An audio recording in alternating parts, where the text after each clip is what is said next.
they're surprisingly unfussed by it. Yeah, so it's like, well, my mother got me into Daigle's books when I was young, so I'm familiar with the rules of air combat and the fact that, height is advantage.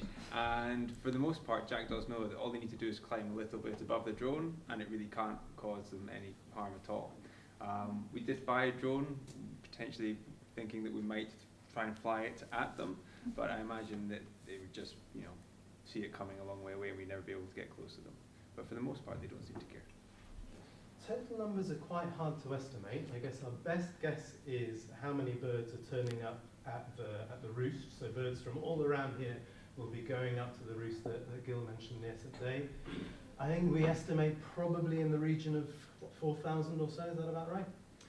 Up to 4,000 in the roost near St. Day, but that's having all of the birds coming out from Lanner, Red Roof, and from all of these directions as well. It seems like in the region of about 400 to 500 seem to commute from here in the evenings. Some birds do go to Travail. There's a little roost that exists down there. I have no idea why some birds decide that when they see everyone else going that direction, they think, I'm going here. It's, really odd. It's a very good question. I think that probably almost certainly not, because the amount of food that we give them is minuscule.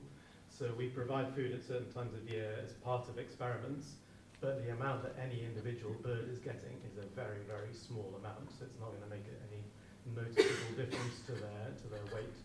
So I think something that is true is that jackdaws throughout the whole of the country, numbers are increasing. And actually this is true for a lot of our large-brained birds, so the birds of the crow family in particular.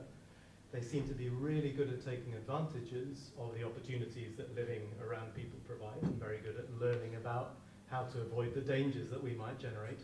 And so numbers of all of these birds, not just here in Cornwall, but throughout the whole of Europe, are going up. I think Gil's probably best placed to answer that one. Good luck. What's the answer? So the annual survival for adults, we think, is in the region of 80%. But in a bad winter, it can be lower and sometimes it can be higher. We've had just recently, in the last month or two, a number of our box-owning birds have been turning up dead locally. So it could be that there's been a disease going through the population, we're not sure. For the juveniles, for the young birds, it's typically thought to be around about 60% survive the winter, but it's variable. They're rough numbers, but we think that it's about that. Yeah, so generally speaking, they do come back to the same nest. We do sometimes see birds that have been nesting in one place for years and then suddenly, for some reason, decide to go elsewhere, but by and large, they're quite faithful. And we've also started to see some instances of offspring coming back to nest in the same colony where they were born. So what we don't know is that lots of the offspring that we've colour-ringed, we never see them again. So it could be that they've flown off and met a nice partner and set up a nest somewhere else, or they might have died, we don't know.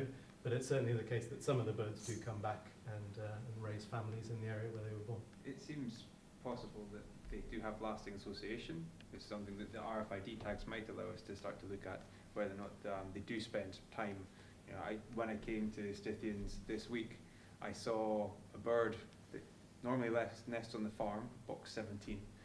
She fledged from box 6, and her father, who used to own box 6 before bees took over, we call him Blinky because he's only got one eye.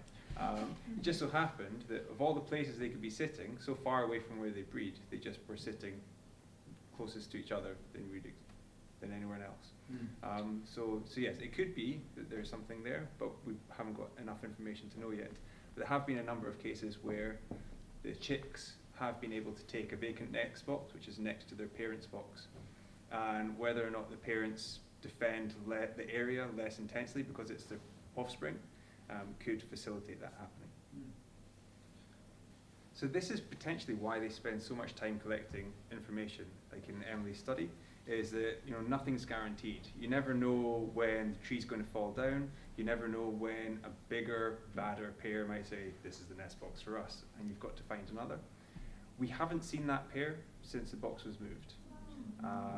So the female was missing rings. She was an exceptionally crafty bird. Yes, even trying to catch her in the middle of the night on the nest box to replace the rings. She somehow just knew that we were in the area and would fly away. But her partner had all of his rings, and we've not seen him either. So we don't know what happened to them. perhaps I might be able to help Diane with her question about numbers of jackdaws. Yeah. Because before your experiment started, the pigeonholes in our farms, and they're not incredibly big farms, but there were a lot of pigeonholes, and they got taken over by masses of jackdaws, and they were in trees, holes in trees as well, and they were up in the Dutch, the hay barns. They were everywhere, and but so I would think that the numbers that once you blocked up the pigeonholes so that they had to go in the nest boxes so you could do your experiments, I would think we had just as many before as what there are there now.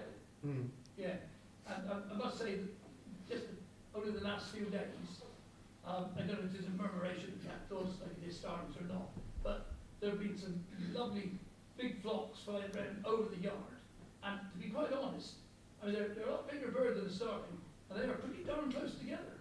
And they are going in all directions possible, and it's magic how they don't collide. Yeah, no, it is incredible. It's skill, obviously. Yeah, you are starting to see these big flocks now. I think, Alex, you've been looking at some of them recently. Yeah, the one in Bizzo, that first video I showed you, is started like a few weeks ago already, which is way earlier than we actually thought it would start. So it's happening already. Yeah. It's pretty exciting. We need to get back out in the field again. And it's not easy to get the picture. Not criticising your film, it's obviously very difficult to get it, but when they're literally 30, 40, 50, 60 feet above you, and you're right there, it is no, it's fantastic. really spectacular. Yeah, I think people often don't realize it's one of the most. I mean, I've studied wildlife across several different continents, and this is one of the most spectacular wildlife things I've seen anywhere in the world. It's absolutely incredible. I think for anyone who was at the back and couldn't really see the videos very well, if you'd like to see them, we put them back up again, and you can come up to the front at the end. Yes, the quality of the videos that I showed you is somewhat compromised because the purpose of the cameras, so the cameras we use are designed to catch as much of the sky as possible, which means that we have the birds in view for as long as possible, but it does mean that they are kind of rubbish images. You're not going to win any awards with them. And also you don't have the audio as well, because that is, as you could hear from some of Alex's footage, the audio is one of the most spectacular things about it, because you can just, the noise that they make, and even the rush of the air over the wings as they're jinking and turning is really quite something. The main reason is that jackdaws will nest in holes, and so that means that we can put up nest boxes, and then Becky can spy on them, and we can look at how many eggs they have and all of that kind of stuff. So our research depends a lot on knowing about how their breeding success is getting on. Whereas the rooks build their nests at the top of extremely tall trees. They're almost impossible to get up to unless you have a cherry picker. I used to have a Dutch field assistant who was incredibly keen on climbing, and he sometimes would climb up to the top of trees to check out nests, but probably not health and safety approved. So that's the main reason that we study jackdaws. Rooks are also exceptionally lovely birds. Wow. They seem to become lovelier as they get older as well. So we do some temperament scoring with the birds, because some are more aggressive than others. So when we catch them, we do these temperament scorings to work out who are the ones that are aggressive and who are the ones that are a bit shy. And young rooks will stick up for themselves, but old rooks won't. They tend to just think, oh, my time is up. And then we let them go. But yes, the rooks have got a surprisingly sweet nature. And usually when we let the birds go, they'll immediately fly away and stuff. But I had one rook this year, you put it on the floor, it just kind of turned around and looked at me and said, am I allowed to leave now? And then just waddled off. Just like, oh, they are super lovely.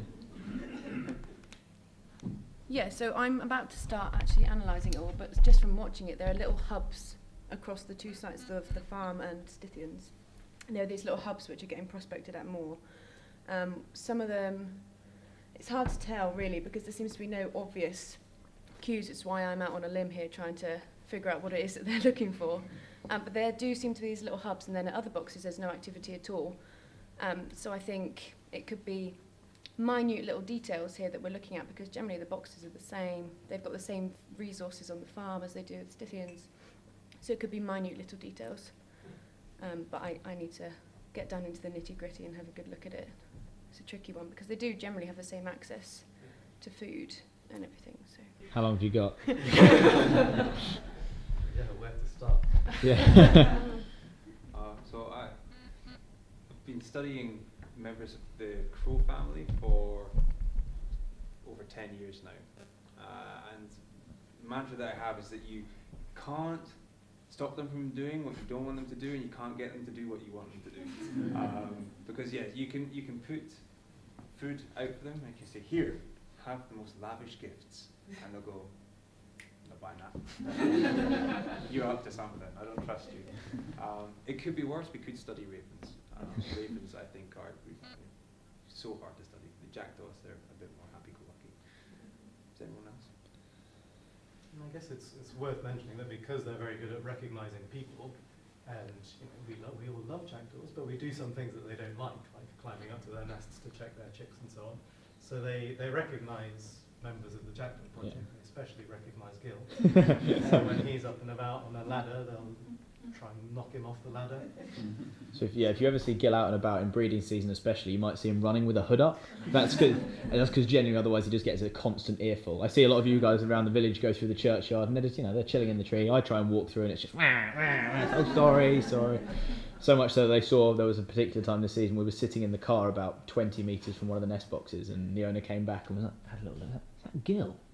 It is, and just we had to drive off down the road because it just even though we were in the car, I just wouldn't have it. It was like, no, you're leaving now. So he's a persecuted man. Yeah, funny when I'm on the farm though, it's amazing to watch the behaviour of the birds on the farm, because they treat Paul and the people who work on the farm every day like they're completely benign. And so the way the birds behave around these people is completely different to the way they behave when I'm there. Because for me, even though I don't actually harm them or even their offspring, I think they just view me as being the most inefficient nest predator ever. I've visited their nest hundreds and hundreds of times, 0 casualties. So yes, they probably think they do a really good job of driving me off. But yes, I can stand near a nest box and I can chat to the guys on the farm, and you see the birds come in with food and they're just like, yeah, there's Adam, yeah, there's Rich, and everything's all right. No, but it's not. But it's up, but it's not. Yeah, you just see the cogs going in their head, and they think normally 60% of this is okay, but there's a bit of it that's not.